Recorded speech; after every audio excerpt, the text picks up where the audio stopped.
Hey everyone, it's Allanda. It is February 2nd, and did you know, of all the people who make New Year's resolutions, 79% of them state that they want a healthier lifestyle? However, within the first 30 days, more than half of them have given up on that resolution. So how does that impact you in your GLP-1 journey? Let's talk about it. So first and foremost, I am Allanda. I am a high school teacher. I am 47 years old and I'm a mother of 6. I have been using Zepbound / tirzepatide for the last 52, going into 53 weeks. Yes, I am in the 1-year mark of my weight loss journey. So far, I've lost, I'm gonna say 68 plus pounds because I kind of play in between 68 and 69 pounds. Yeah, that's where I play. Hopefully this Friday, the scale will give me something new. If you're new to my channel, I post on Fridays. Every now and then I'll post a video like today because something sparked or came up in my head or I learned something new and I just wanted to share it. So if you haven't, click the subscribe and notification bell. Please do so.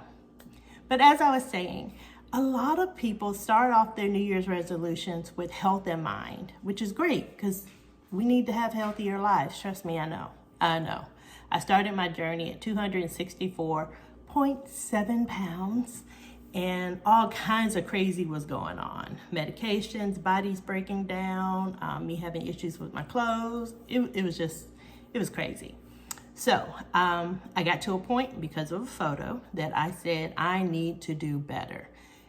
I had already passed the January mark of New Year's resolutions. I didn't even give myself a New Year's resolution to do anything with my weight. Nothing with my weight. I'd kind of given up on my weight, if I'm honest. I was just like, you know what? It is what it is. I'm going to be this size and it is what it is.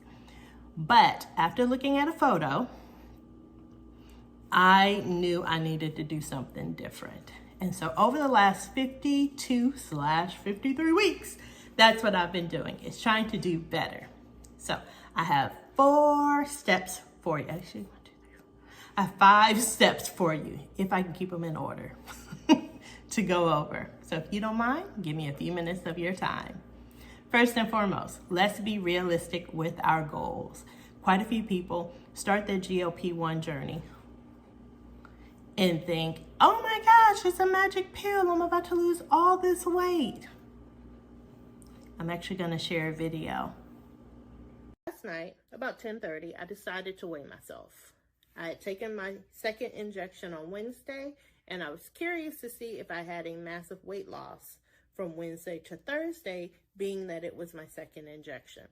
So around 10:30, I stood on the scale, and I was stoked. I had lost 10 pounds. So from last Wednesday to yesterday, Thursday, I had a 10-pound weight loss. I was stoked. I was hyped. I was so excited.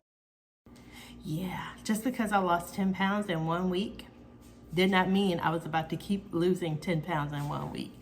Realistically, I would have lost 100 pounds in 10 weeks. Let's say it, 10, 20, 30, 40, 50, 60, 70, 80, 90, 100. And I thought that was realistic because it's a magic medicine. Realistically, that's not the name of the game. In the beginning, I learned later that you lose inflammation, you lose water weight. You can actually start to lose muscle if you're not, doing things the way you need to be doing, meaning getting in movement, taking your protein or eating protein, and trying to work in some strength training to, one, protect your muscles. Now, being honest, I'm still working on the consistency of the strength training.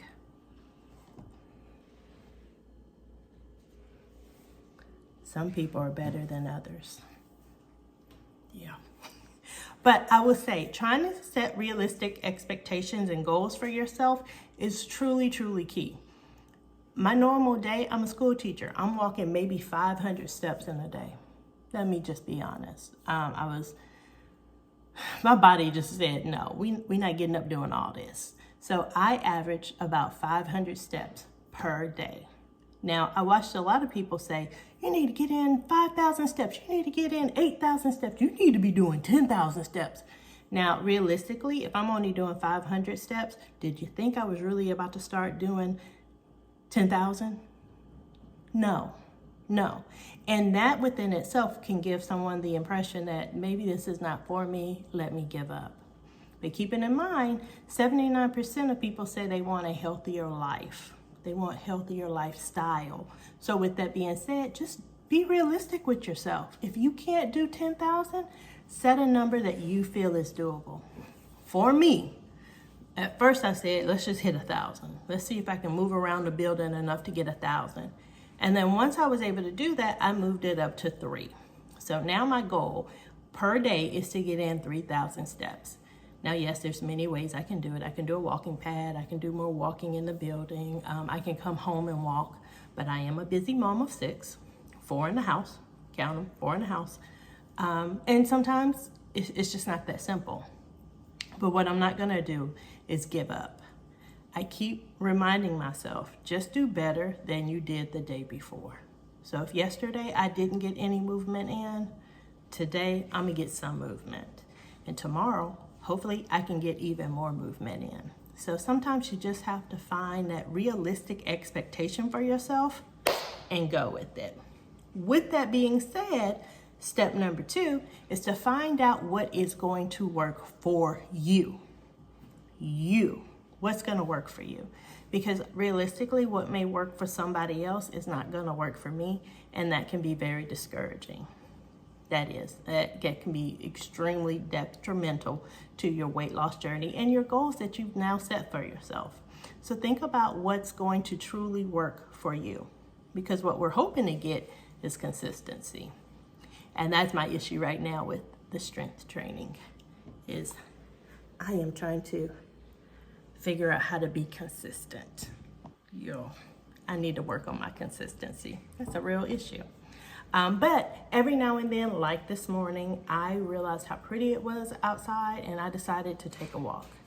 I surely did. I got my walk in. It was nice.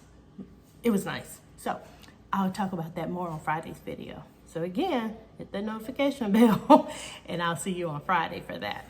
Part 3, which you want to keep track of, is how to keep track of your progress.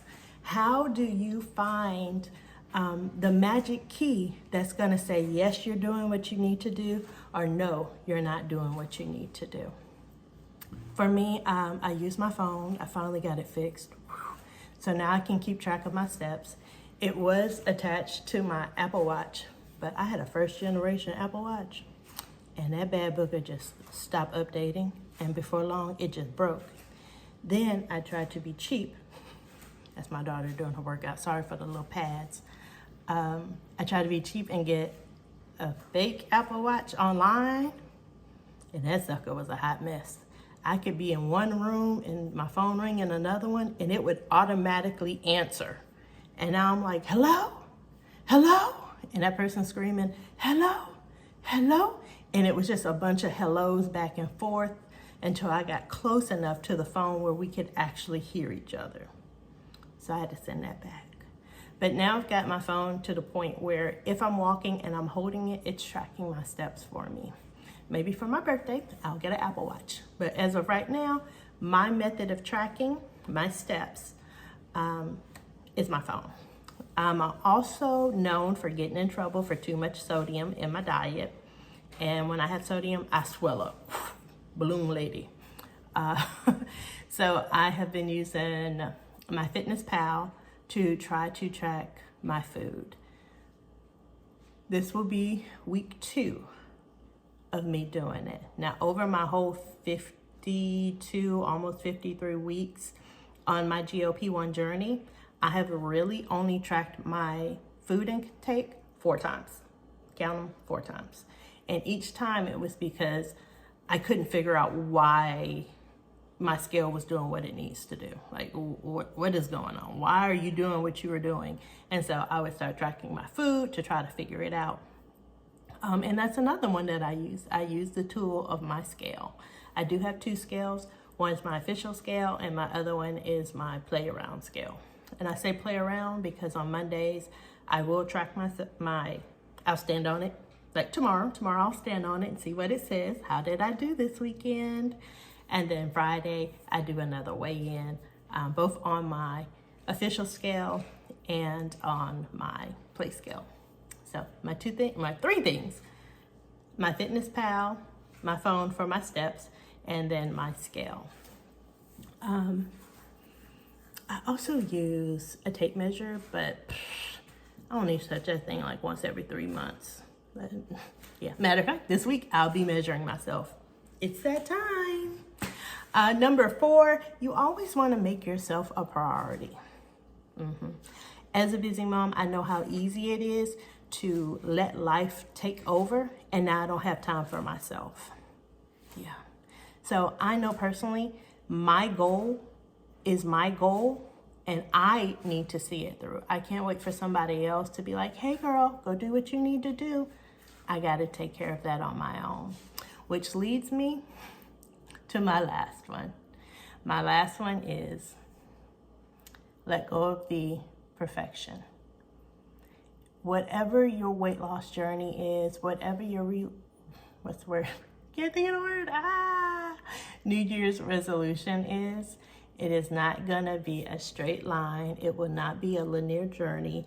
You are going to have rough bumps, changes, adjustments. It will not be perfect.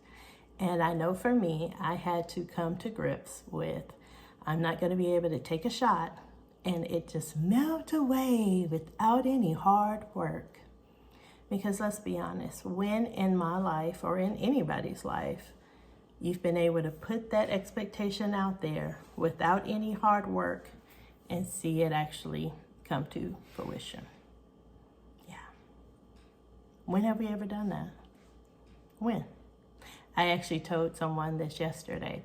I said, let's be honest. You know, many of us have a wish list of what we want in a person. I want my person to be this, that, and the other.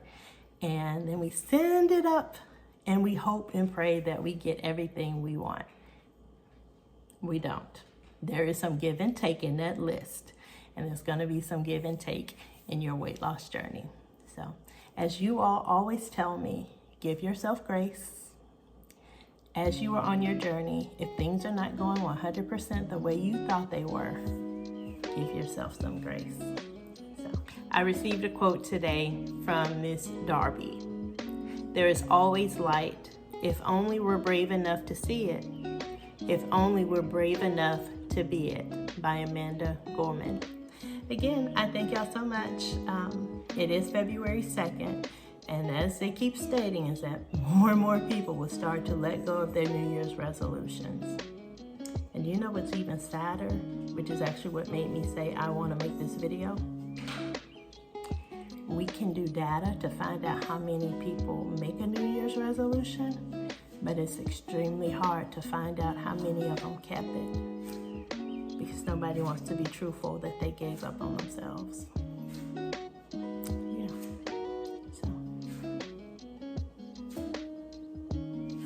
Let's not give up on yourself.